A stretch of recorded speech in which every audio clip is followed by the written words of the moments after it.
আজকের ভিডিওটা কিন্তু তোমাদের পক্ষে খুব উপকারী ভিডিও হবে, জানকারি হিসেবে খুব সুন্দর হবে। এমপি 17 নম্বর থেকে আমি একটা গ্যাসের চুলা কিনেছি।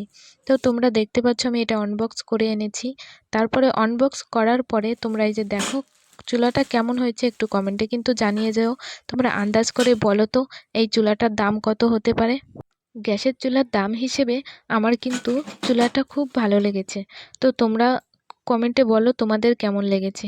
এই যে দেখতে পাচ্ছ চুলার উপরে যেই ঢাকনাটা থাকে, যেটা থেকে গ্যাস বের হয়, সেটা কিন্তু পিতলের। আর এই যে সম্পূর্ণ চুলাটা দেখো, এর সঙ্গে কিন্তু আমি একটা গিফটও পেয়ে গেছি। তো কি গিফট পেলাম এই দেখো, এই গ্যাস লাইটার গিফটটা আমি পেলাম। এটাও কিন্তু খুব সুন্দর, ভালো লেগেছে আমার। এরপরে চলে আসবো আমি, এই যে দেখো দুটো নাইটি কিনেছি। এই কালারটা কেমন হয়েছে, এই যে একটা কালার, আর একটা কালার আমি দেখাচ্ছি, দাঁড়াও এটা রেখে নিই। এই যে দেখো কমেন্টে জানিও কিন্তু কোনটা ভালো লেগেছে নাইটি। এই যে একটা লাল কালার। তো তোমরা কমেন্টে জানিও কেমন হয়েছে। আর একা একা ভিডিও করি, একা একাই সব কিছু করি, তো সেই জন্য তোমরা বুঝতেই তো পারছো। ভালো থেকো, বাই।